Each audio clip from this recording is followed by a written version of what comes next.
तो हेलो बच्चों, आइए आप सबका स्वागत है आपका अपना यूट्यूब चैनल सेनपुरा स्टडी में। और आज की क्लास में हम कुछ धमाल करने वाले हैं। आज का क्लास हम लोग का काफ़ी इंपॉर्टेंट होने वाला है और आज की क्लास में हम आपके लिए लेकर आए हैं सीरीज, ठीक है ना।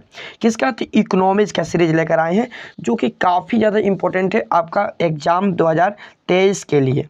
जो भी बच्चे बोर्ड एग्ज़ाम 10th का दे रहे हैं, ध्यान दीजिएगा, जो भी बच्चे बोर्ड एग्ज़ाम 10th का दे रहे हैं 2023, उनके लिए आज का ये क्लास धाकड़ होने वाला ही है। मतलब ऐसा कहिए कि एकदम गर्दा कबार, ऐसा बोलिए, ये क्लास होने वाला है, ठीक है ना।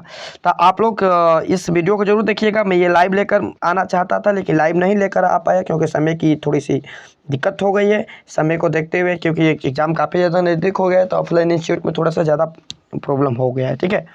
तो आप लोग इसका ऑफलाइन के माध्यम से ही मैं अपलोड कर रहा हूँ, तो सारा क्वेश्चन इसमें का याद कर लेना। ये हम यहाँ पर 2 सीरीज बनाए हैं, ध्यान दीजिएगा। यहाँ पर हम 2 सीरीज बनाए हैं। एक सीरीज आपका किसी दूसरे वीडियो में मिलेगा, 2 इसका वीडियो हम बनाएंगे। एक सीरीज में आपका 72 क्वेश्चन, 72 क्वेश्चन हम लाए हैं, ठीक है ना। अब बिल्कुल ये जो क्वेश्चन है ना, बिल्कुल आपका इकोनॉमिक्स, ये आपका स्पेशल सब्जेक्ट इकोनॉमिक्स से बिलोंग करता है। यानी कि हम यहाँ पर बात करें तो आपको इकोनॉमिक्स में बिहार बोर्ड में क्वेश्चन पूछा जाएगा तो ये 2 सीरीज जिस बच्चे ने देखा, ठीक है ना, जो 2 सीरीज जिस बच्चों ने देखा उन बच्चों के एक भी क्वेश्चन नहीं बोर्ड एग्जाम में छूटेंगे, क्योंकि ये जो 2 सीरीज है, इस 2 सीरीज में ही क्वेश्चन आएंगे। ये आपका यहाँ पर गारंटी है, ठीक है ना। बिल्कुल इसमें जो इंपॉर्टेंट क्वेश्चन है चूज कर करके क्वेश्चन इसमें डाला गया है, तो इसलिए आप लोग मेरे साथ बने रहिएगा और इसका सारा क्वेश्चन क्लियर कीजिएगा, ओके। ये टेस्ट सीरीज था जो कि 72 क्वेश्चन का बना था, 2 सीरीज, जो कि यहाँ पर इसका हम आज हम इसका आंसर सहित बताने वाला है और सभी बच्चों का आज क्लियर करा देंगे, okay, no doubt, okay. 2 question आया आपके सामने, देखिए। पहला क्वेश्चन है कि भारत में योजना आयोग का गठन कब हुआ? भारत में योजना आयोग का गठन कब किया गया था? ध्यान दीजिएगा, योजना आयोग का गठन कब किया गया था? आपका ऑप्शन है 15 मार्च 1950, 15 सितंबर 1950, 15 अक्टूबर 1951 और इनमें से कोई नहीं। कौन से इसका आंसर हो जाएगा? पहला का आंसर जल्दी से आप लोग बता सकते हैं, जल्दी से बताइए पहला का आंसर कौन सा हो जाएगा। सॉरी, आप लोग बता ही नहीं सकते। समस्या यह है कि हम लाइव नहीं है, सॉरी भूल गए। ओके, हम बता देते हैं कौन सा आंसर हो जाएगा इसका। आंसर आप लोग अपने ब्रेन में सोच लीजिएगा कि इसका आंसर कौन सा होगा, ठीक है ना। इसका आंसर हो जाएगा आपका ए, बच्चे आपका आंसर इसका हो जाएगा ए, 15 नवंबर 1950, 15 मार्च 1950। भारत में योजना आयोग का गठन 15 मार्च 1950 को किया गया था, 15 मार्च 1950। बिल्कुल याद करते चलिएगा, बिल्कुल ईजी है, ठीक है ना। अगला क्वेश्चन हम लोग का है कि भारत की आर्थिक व्यवस्था है, भारत की आर्थिक व्यवस्था, ध्यान दीजिएगा, समाजवादी, पूंजीवादी, मिश्रित, इनमें से कोई। तो सब बच्चों को याद होगा कि आर्थिक व्यवस्था क्या है? मिश्रित है। भारत की आर्थिक व्यवस्था क्या है? मिश्रित व्यवस्था है, ओके। किस क्षेत्र को तृतीय क्षेत्र कहा गया है? तृतीय क्षेत्र, ध्यान दीजिएगा, तृतीय क्षेत्र किसको कहा गया है? बिल्कुल इजी क्वेश्चन है। 3 क्षेत्र आपको बताया गया था थ्योरी में, याद होगा आपको। तो 3 क्षेत्र बताया गया था। पहला कृषि क्षेत्र, ठीक है ना, दूसरा हो जाएगा आपका सेवा क्षेत्र, ठीक है, और तीसरा हो जाएगा दूसरा हो जाएगा औद्योगिक क्षेत्र, तीसरा हो जाएगा आपका क्या आंसर? सेवा क्षेत्र, ठीक है ना। तो इसमें आपको पूछा था किस क्षेत्र को तृतीय क्षेत्र कहा गया है? किस क्षेत्र को तृतीय क्षेत्र कहा गया है, ठीक है ना।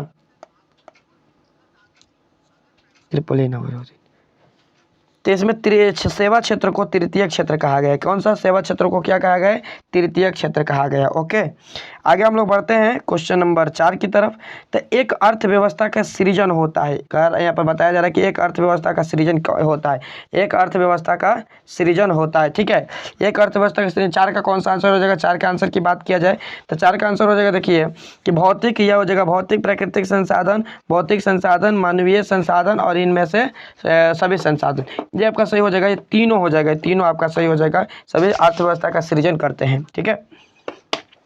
5 नंबर क्वेश्चन क्या है आपका? ध्यान दीजिएगा, 5 नंबर क्वेश्चन है कि अर्थव्यवस्था के मुख्य कितने प्रकार हैं? तो ध्यान दीजिएगा, 5 का आंसर यहाँ पर दिया जाए तो अर्थव्यवस्था के मुख्य प्रकारों के बारे में चर्चा किया जाए तो अर्थव्यवस्था के मुख्य प्रकार 3 है, ठीक है ना। अर्थव्यवस्था के मुख्य प्रकार कितने हैं?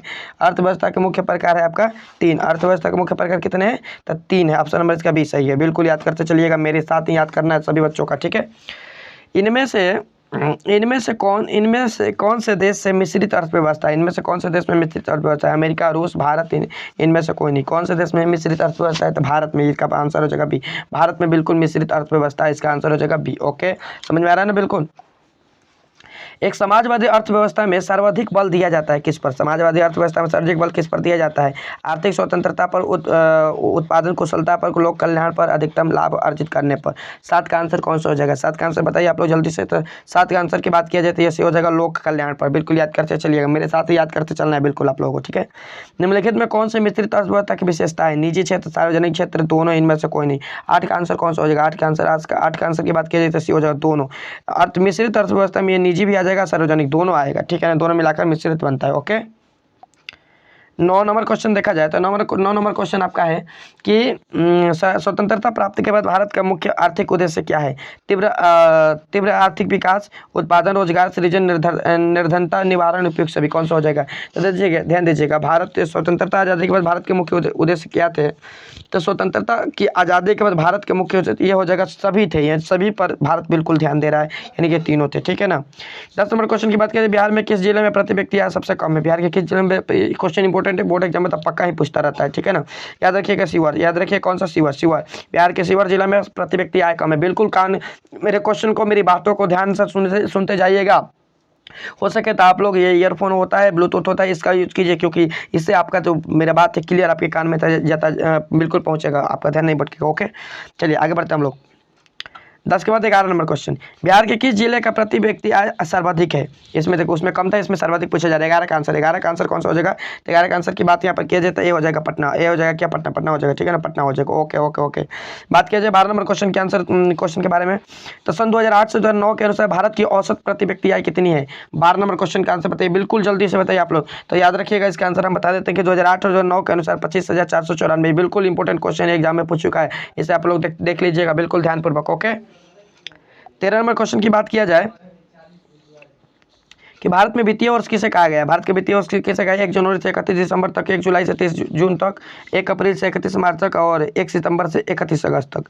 तो वित्तीय वर्ष यहाँ पर देखिए, बिल्कुल इजी क्वेश्चन है, बिल्कुल आप लोग इसे, आपको याद भी होगा कि 1 अप्रैल से 31 मार्च तक को वित्तीय वर्ष कहा गया है, यानी कि 1 अप्रैल से शुरू होता है और 31 मार्च को खत्म होता है अगले वर्ष, यानी कि इस साल के वित्तीय वर्ष 1 अप्रैल से शुरू हुआ है ना, तो 2023 में ये आपका खत्म हो जाएगा, 31 मार्च को खत्म हो जाएगा, ठीक है ना। ओके, आगे बढ़ते हैं हम लोग। क्वेश्चन नंबर 14 कि भारत के किस राज्य के प्रति व्यक्ति आय सर्वाधिक है? भारत के किस राज्य के प्रति व्यक्ति आय सर्वाधिक है? जल्दी से बताइए। 14 नंबर क्वेश्चन बिल्कुल इजी क्वेश्चन है आपका, इसका आंसर हो जाएगा आपका ये गोवा, ठीक है ना, इसका आंसर हो जाएगा गोवा। गोवा का प्रति व्यक्ति आय सर्वाधिक है। ओके, चलिए आगे बढ़ते हैं हम लोग क्वेश्चन नंबर 15 की तरफ। क्वेश्चन नंबर 15 हमारा है कि बिहार की आय में सर्वाधिक योगदान होता है कृषि क्षेत्र का, औद्योगिक क्षेत्र का, सेवा क्षेत्र का, इनमें से कोई नहीं। तो 15 का जो आंसर की बात किया जाए ना, 15 का आंसर का तो आपका सी हो जाएगा सेवा क्षेत्र का, ठीक है ना। है तो कृषि प्रमुख, लेकिन इसमें सेवा क्षेत्र का सर्वाधिक योगदान है, क्योंकि इससे आय बहुत ज्यादा मात्रा में निकलता है। ओके, आगे पहुंचते हैं हम लोग क्वेश्चन नंबर 16। तो बिहार की अर्थव्यवस्था में प्राथमिक क्षेत्र का मुख्य अंग है। बिहार की अर्थव्यवस्था में प्राथमिक क्षेत्र का मुख्य अंग है। 16 का निर्माण, कृषि, परिवहन, व्यापार, कौन सा हो जाएगा? तो 16 का आंसर यहाँ पर बात किया जाए तो ये हो जाएगा कृषि, ठीक है ना, कृषि। बिहार की अर्थव्यवस्था में प्राथमिक क्षेत्र कौन सा माना गया? कृषि माना गया प्राथमिक क्षेत्र, लेकिन योगदान है तृतीय क्षेत्र का। ओके, आगे बात किया जाए राष्ट्रीय आय का अर्थ है सरकार की आय, सार्वजनिक उपक्रमों की आय, पारिवारिक आय, उत्पादन के साधनों की आय। कौन सा हो जाएगा? 17 का आंसर बिल्कुल बताए थे, डी नंबर हो जाएगा, ये उत्पादन के साधनों की आय। डी नंबर ऑप्शन बिल्कुल सही है, डी नंबर ऑप्शन बिल्कुल सही। ओके, बहुत अच्छा समझ में आ रहा है ना, बिल्कुल। ओके, आगे बात किया जाए क्वेश्चन नंबर 18 की, तो वास्तविक राष्ट्रीय आय वार्षिक शुद्ध उत्पादन का वह भाग है जिसका उस वर्ष में प्रत्यक्ष रूप से उपभोग किया जाता है। राष्ट्रीय आय की परिभाषा किसने दी है? 18 का आंसर कौन सा हो जाएगा? 18 का आंसर की बात किया जाए, 18 का आंसर हो जाएगा आपका बी, फिशर ने। 18 का आंसर का हो जाएगा बी आपका फिशर ने, ठीक है ना। 18 का आंसर कौन सा? फिशर है। ओके, चलिए क्वेश्चन नंबर 19 की बात किया जाए। योजना काल में भारत की औसत वार्षिक दर रही है कितना? 3.5%, 4.2%, 6.5%, 7%, कितना हो जाएगा? 19 का आंसर बिल्कुल बताइए जल्दी बच्चे, 19 का आंसर बताइए बिल्कुल आप लोग। तो इसका आंसर हो जाएगा आपका 4.2%, आपका ऑप्शन हो जाएगा 4.2%। ओके, चलिए ध्यान से बिल्कुल एक एक क्वेश्चन की याद करते चलिएगा आप लोग, ठीक है। क्वेश्चन नंबर 20, मुद्रा के प्रयोग से किसको लाभ हुआ है? मुद्रा का प्रयोग से किसको लाभ हुआ है? 20 का आंसर बताइए, मुद्रा का प्रयोग से किसको लाभ हुआ है? 20 का आंसर क्या हो जाएगा आपका? सी हो जाएगा, क और ख दोनों को। मुद्रा का प्रयोग से उपभोक्ताओं को उत्पादन दोनों का लाभ हुआ है, उपभोक्ता और उत्पादन दोनों का लाभ हुआ है। ओके, ठीक है, बिल्कुल अच्छा है। क्वेश्चन नंबर 21 की बात किया जाए, मुद्रा के प्रयोग से किसको प्रोत्साहन मिला है? मुद्रा के प्रयोग से किसको प्रोत्साहन मिला है? 21 का आंसर बताइए आप लोग, ठीक है। 21 का आंसर की यहाँ पर बात किया जाए तो 21 का आंसर हो जाएगा आपका ये, इनमें ये तीनों हो जाएगा। मुद्रा के प्रयोग से बचत को, पूंजी को और ऋण लेन देन को, तीनों को प्रोत्साहन मिला। ऑप्शन नंबर डी इसका सही है, ठीक है ना। क्वेश्चन नंबर 22 की यहाँ पर बात किया जाए तो पूंजी का निर्माण होता है उपभोग द्वारा, विनियोग द्वारा, बचत द्वारा, इनमें से कोई नहीं, ठीक है ना। तो 22 का आंसर की बात किया जाए, 22 का आंसर क्या हो जाएगा आपका? तो सी, 22 का आंसर सी हो जाएगा, बचत के द्वारा, ठीक है ना। पूंजी का निर्माण किससे होता है? बचत के द्वारा पूंजी का निर्माण होता है। ओके, क्वेश्चन नंबर 23 है आपका कि साख का क्या अर्थ होता है? विश्वास करने, ऋण लौटाने की क्षमता, दोनों, इनमें से कोई नहीं। तो 23 का आंसर क्या कौन सा हो जाएगा? 23 का आंसर के पर बात किया जाए तो 23 का आंसर कौन सा हो जाएगा? तो 23 का आंसर हो जाएगा आपका सी, ए और बी दोनों, ठीक है ना। साख का अर्थ होता है विश्वास, ऋण लौटाने वाले ए और बी दोनों। ऑप्शन नंबर इसका सी चाहिए, सी बिल्कुल सही है। ओके, क्वेश्चन नंबर बात किया जाए 24 के, तो साख का प्रयोग होता है उपभोग के लिए, विनियोग के लिए, दोनों के लिए, इनमें से कोई नहीं। 24 का आंसर कौन सा हो जाएगा? ध्यान दीजिएगा, बिल्कुल 24 का आंसर बिल्कुल आप लोग याद करते चलना है संगे संगे, ठीक है ना। ये हो जाएगा आपको उपभोग के लिए और विनियोग के लिए, दोनों हो जाएगा। ए और बी दोनों सही है, इसका भी ऑप्शन नंबर सी सही हो जाएगा। ए और बी दोनों, उपभोग के लिए भी, विनियोग के लिए भी, ये ऑप्शन याद करना, ठीक है। व्यवसायिक बैंकों द्वारा किए जाने वाले ऋण को क्या कहते हैं? साख मुद्रा, बैंक मुद्रा, दोनों, इनमें से कोई नहीं। कौन सी इसका आंसर हो जाएगा? 25 का आंसर की बात किया जाए तो ये आपका दोनों हो जाएगा, ये बैंक, साख मुद्रा भी और बैंक मुद्रा भी। व्यवसायिक बैंकों द्वारा जो ऋण दिया जाए तो उसे साख मुद्रा, बैंक मुद्रा दोनों कह सकते हैं, दोनों बोल सकते हैं। ओके, कोई दिक्कत नहीं यहाँ पर। चलिए क्वेश्चन नंबर 26 की बात किया जाए तो विनिमय की प्रारंभिक अवस्था में मनुष्य का व्यापार किस पर आधारित होता है? वस्तु विनिमय पर, मौद्रिक विनिमय पर, दोनों, इनमें से कोई नहीं। क्वेश्चन आपके सामने बिल्कुल यहाँ पर दिख रहा है, ठीक है ना।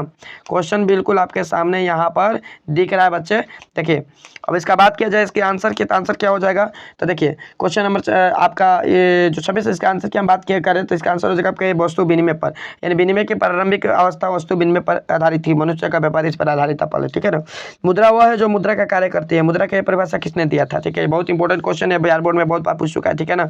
इसे बिल्कुल आप लोग समझिएगा। ओके, तो इसके आंसर की बात किया जाए तो ये हार्टले विदर्स ने दिया था कि मुद्रा वह है जो मुद्रा का कार्य करती है। ओके, ठीक है ना, बिल्कुल याद करते हैं, हार्टले विदर्स ने। ओके, आगे बढ़ते हैं हम लोग। कौन सा?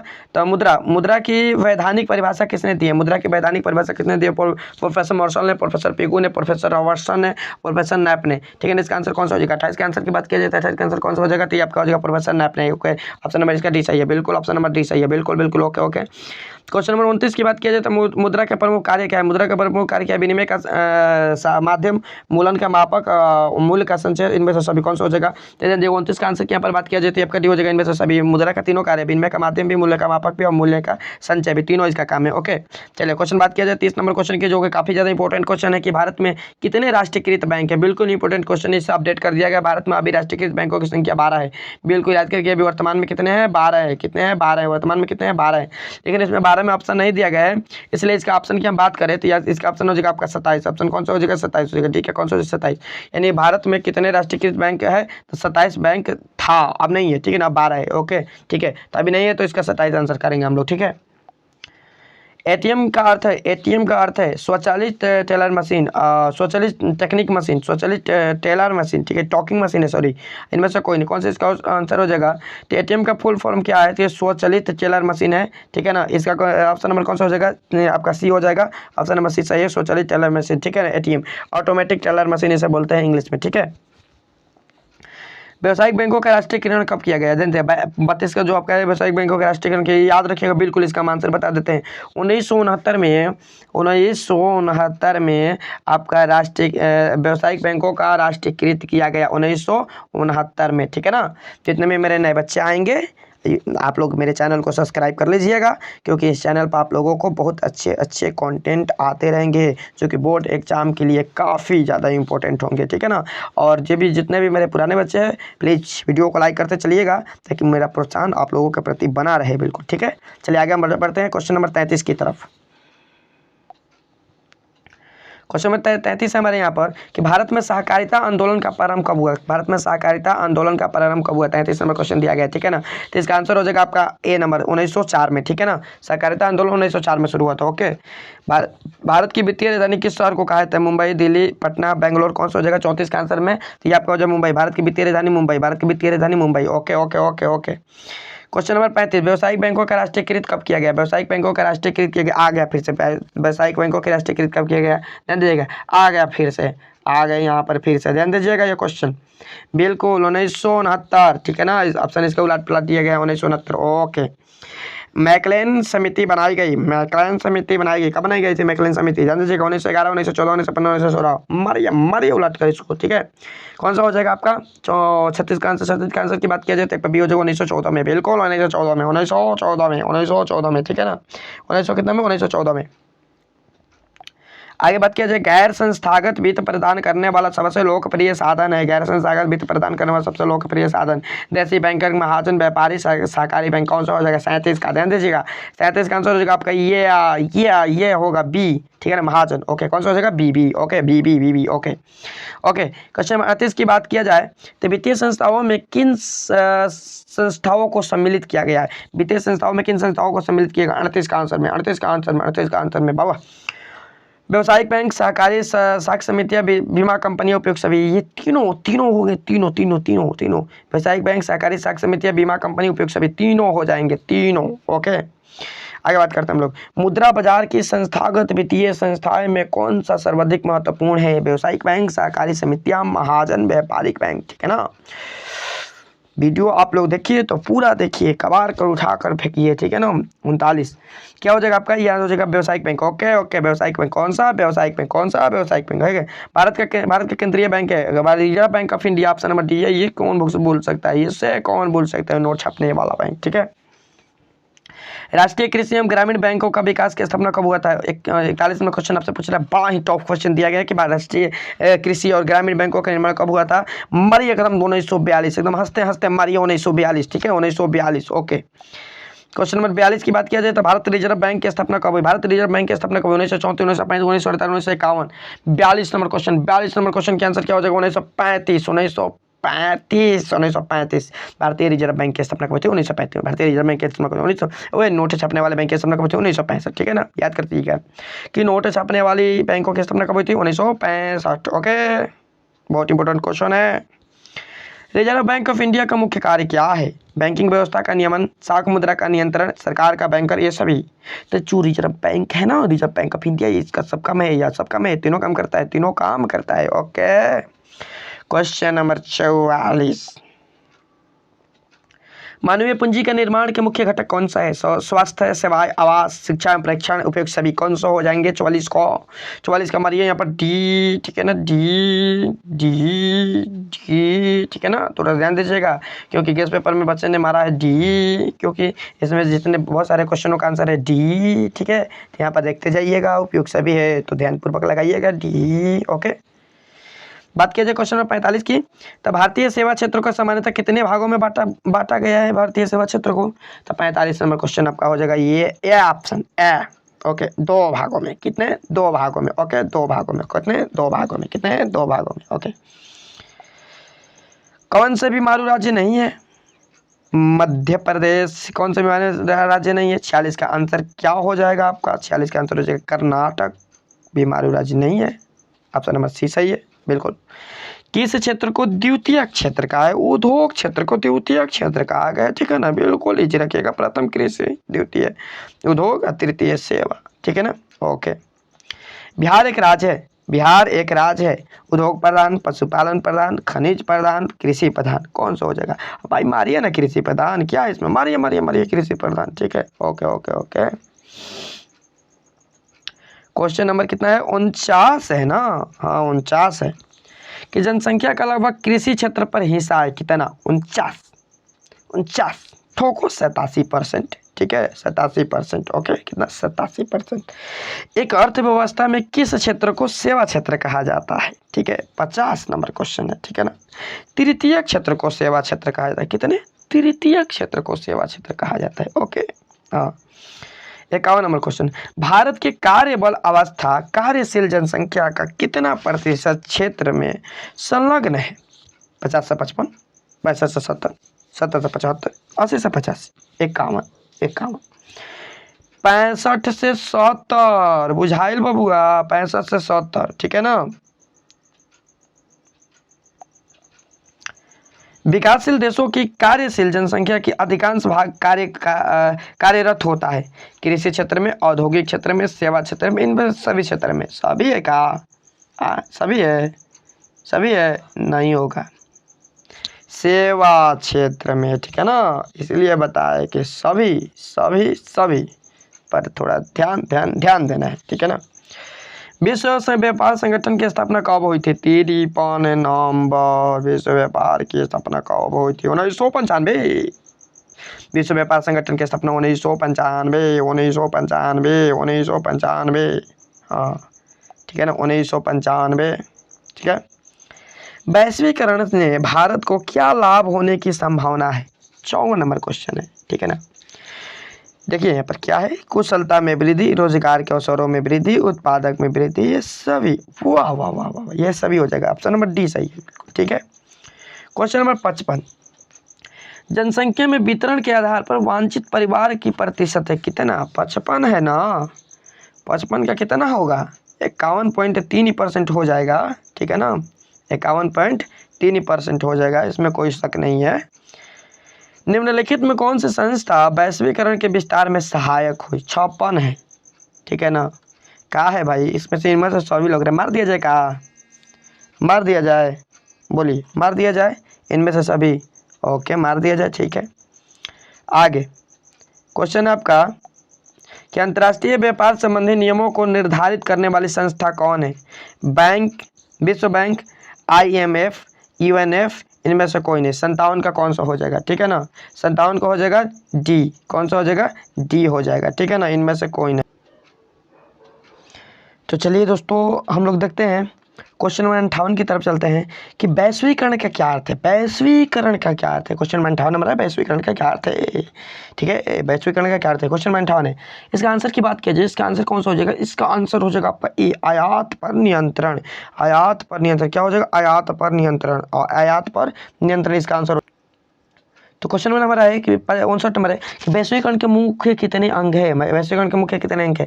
59 नंबर क्वेश्चन की बात किया जाए, इसका आंसर होगा 4। वैश्वीकरण के 4 अंग है, कितने? 4। कितने? 4 कितने? 4 कितने? 4, ठीक है ना। क्वेश्चन नंबर 60 हमारा कि वैश्वीकरण के फलस्वरूप विभिन्न देशों के बीच में हुई आयात निर्यात दोनों, इनमें से कोई नहीं। 60 नंबर क्वेश्चन की बात की जाए, बिल्कुल आपका आंसर हो जाएगा, कौन सा आंसर हो जाएगा? सी नंबर आंसर हो जाएगा। सी, आयात और निर्यात दोनों हो जाएगा। कौन सा हो जाएगा? सी, दोनों हो जाएगा।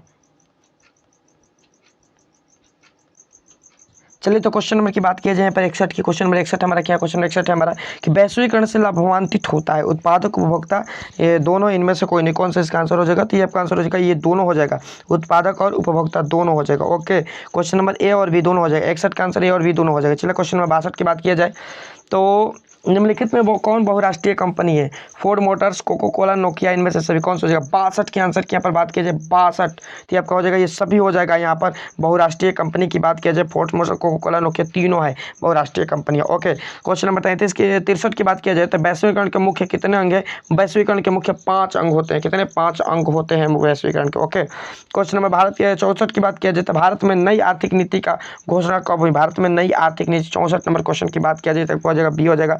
ये आपका हो जाएगा 1991। क्या हो जाएगा? 1991। क्या? 1991, 1991। ओके, क्वेश्चन नंबर 65, उपभोक्ता जागरण के लिए भारत सरकार का सबसे प्रचलित नारा कौन सा है? जागो ग्राहक जागो, धोखाधड़ी से बचो, सजग उपभोक्ता से बचो, अपने अधिकारों को पहचानो। कौन सा हो जाएगा? 65 का आंसर। 65 का आंसर है जागो ग्राहक जागो। ये आपका भारत सरकार का नारा था कि जागो ग्राहक जागो। ऑप्शन नंबर ए सही है इसका, ठीक है ना। क्वेश्चन नंबर 66 की बात किया जाए, उपभोक्ता द्वारा शिकायत करने के लिए आवेदन शुल्क कितना लगता है? 50 रुपया, 70 रुपया, 10 रुपया, इनमें से कोई नहीं। कौन सा आंसर है? 66 का आंसर की बात किया जाए तो 66 का आंसर हो जाएगा यदि इनमें से कोई नहीं। आवेदन यदि उपभोक्ता की शिकायत किया जाए तो इनमें से कोई शुल्क नहीं लगेगा। आपके साथ कोई दुकानदार कोई धोखाधड़ी करता है, कुछ भी करता है तो आप फ्री में शिकायत कर सकते हैं, इसका कोई शुल्क नहीं लगता है। ओके, क्वेश्चन नंबर 67 हमारा कि भारत उपभोक्ता संरक्षण अधिनियम की घोषणा कब हुई थी? 67 नंबर क्वेश्चन है, ठीक है ना। इसका आंसर कौन सा हो जाएगा? इसका 1986 में। आपका आंसर भी बताइए 1986 में, ठीक है, 1986 में। सूचना का अधिकार किस प्रकार का अधिकार है? या वैधानिक, ऐच्छिक, धार्मिक, परंपरागत, कौन सा हो जाएगा? 68 का आंसर। 68 का आंसर की बात किया जाए यहाँ पर, यह हो जाएगा वैधानिक। ऑप्शन नंबर ए सही है, वैधानिक। ओके, ऑप्शन नंबर ए सही है, वैधानिक। ओके, अगला क्वेश्चन की बात किया जाए, भारत में सूचना के अधिकार का अधिनियम पारित हुआ कब? 1969 की बात किया जाए तो इसका आंसर हो जाएगा आपका, ध्यान दीजिएगा बिल्कुल, अक्टूबर 2005 में, अक्टूबर 2005 में ऑप्शन नंबर सी सही है, अक्टूबर 2005 में ऑप्शन नंबर सी सही है। और 65 का ऑप्शन, 69 का ऑप्शन नंबर सी सही है, 69 का ऑप्शन नंबर सी सही है, ठीक है। 70 की बात किया जाए तो यदि किसी वस्तु का या सेवा का मूल्य 20 लाख रुपये से अधिक या तथा 1 करोड़ रुपये से कम है तो उपभोक्ता शिकायत करेगा। कौन सा? 70 का आंसर, 70 के आंसर की बात की जाए तो यहाँ पर हो जाएगा 70 का आंसर, यहाँ पर हो जाएगा बी, राज्य आयोग में। कौन सा हो जाएगा? राज्य आयोग में। 70 का बी हो जाएगा राज्य आयोग में। 71 की बात किया जाए यहाँ पर, सोना के आभूषण की शुद्धता की पहचान किस चिन्ह से होती है? ये तो बिल्कुल आसान क्वेश्चन है। देखिए 71 का आंसर हो जाएगा ये हॉलमार्क से, ऑप्शन नंबर ए 20 है, ये 20 है, हॉलमार्क से, ठीक है ना। यह क्वेश्चन नंबर 72, लास्ट क्वेश्चन इस सीरीज का है, उपभोक्ता अधिकार दिवस कब मनाया जाता है? उपभोक्ता अधिकार दिवस कब मनाया जाता है? बी नंबर इसका ऑप्शन हो जाएगा 15 मार्च को, ठीक है ना, 15 मार्च को, बिल्कुल। तो इस सीरीज में आपका 72 क्वेश्चन था और जो कि काफ़ी ज़्यादा इंपॉर्टेंट है बोर्ड एग्जाम 2023 के लिए, बिल्कुल बहुत ही इंपॉर्टेंट ये सीरीज था। सारे क्वेश्चन इसका कंप्लीट करना है। एक सीरीज और मैं आपको लेकर आऊँगा, उसमें भी 72 क्वेश्चन रहेगा और इतने क्वेश्चन तैयारी करने के बाद मुझे तो नहीं लगता कि आप लोग इकोनॉमिक्स के से एक भी क्वेश्चन छोड़ कर आइएगा एग्जाम में। इकोनॉमिक्स से जितना भी क्वेश्चन आ जाएगा इको से सारे क्वेश्चन करके आइएगा, ठीक है ना। और हिस्ट्री का भी मेरे चैनल पर अपलोड है, जाकर वहाँ से देख सकते हैं, बिल्कुल उसका एक सीरीज बनाए हैं, बिल्कुल उसमें 50 क्वेश्चन डाले हैं पूरे बुक से, ठीक है ना। और एक सीरीज है हिस्ट्री का, पूरा उसमें क्वेश्चन ही क्वेश्चन भर दिए हैं पूरा, बिल्कुल 28-29 मिनट का है, जिसका लिंक मैं डिस्क्रिप्शन बॉक्स में डाल दूंगा, वहाँ से जाकर आप बिल्कुल उखाड़ कबाड़ कर दीजिएगा, बिल्कुल, ठीक है ना। चलिए मिलते हैं हम लोग नेक्स्ट क्लास में, नेक्स्ट वीडियो में, और कुछ नया करेंगे, बिल्कुल कुछ नया ही इस बार करेंगे, ठीक है ना। चलिए धन्यवाद, बहुत अच्छा, अगले वीडियो में मिलते हैं, धन्यवाद।